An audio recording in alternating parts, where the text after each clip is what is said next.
In 2023, 79% of Australian adults reported trusting the information provided by public broadcast, making it Australia's most trusted news source.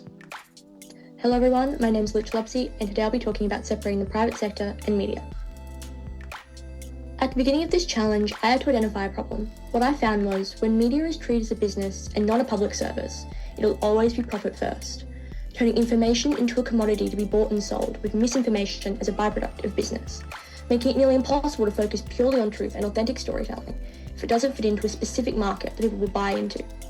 That is not a productive way to inform society of what's happening in the world, and we need to see a shift from profit-driven headlines to more truthful communication from our media. So who benefits from this problem?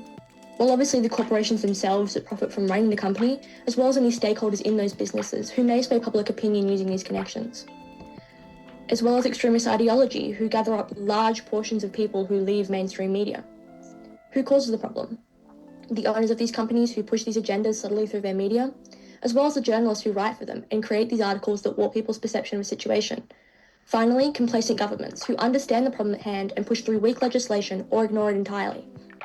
Then who's affected? Citizens who depend on this for accurate information and decision-making, journalists who don't engage in this predatory behaviour but end up lumped in with those who do, only making an already criticised job worse, and the opposition to whoever these major corporations intend to slam in the media.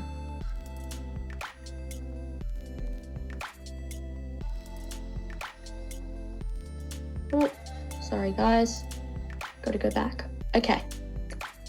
Misinformation is a big problem in today's information sharing culture. It's so easy to spread an opinion and see it catch on like wildfire. This is why we have official news sources. Official sources are feeling more and more dishonest, especially for young people.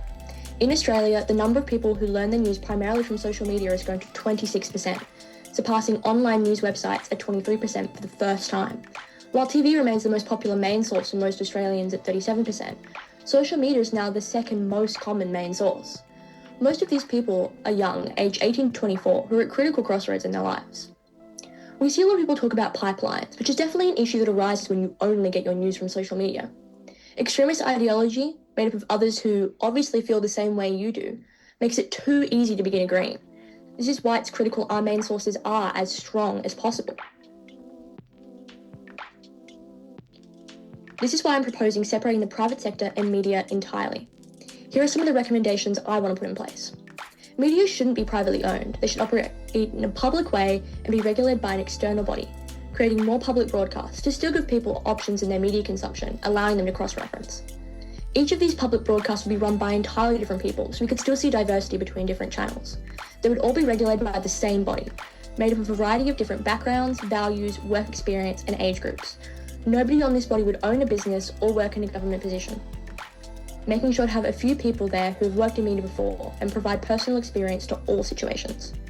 The regulatory body would change every 2 years, and also the body itself be regulated randomly a few times throughout the year. This would be done by former members who were chosen for the position before the dissolution of the previous body. Anyone who is currently engaged in any other business or government body is not allowed to work in any role at a media institution, to ensure they have no conflicting interests and will be able to work within the ethical code journalists are supposed to. I would also run an advertising campaign to educate people on the importance of journalism and what they bring to the community, as well as the problem that arises with private media ownership. The ones you can see on the screen are a quick mock-up, and the final product would look very, very different. We need to see real change. Information shouldn't be an afterthought. I believe it is a human right to know what's going on in the world, to look at any news source and know you can trust it. How can you possibly prepare to look forward and make real plans for real futures you can live into if you don't know what's going on? Which is why I fully intend to take this on and push to make this not just a school project, but lasting change in my country, and hopefully inspire the world. Stay skeptical, but also stay compassionate. Lies put wedges between people that we cannot afford in today's political climate. Thank you for your time and an open mind.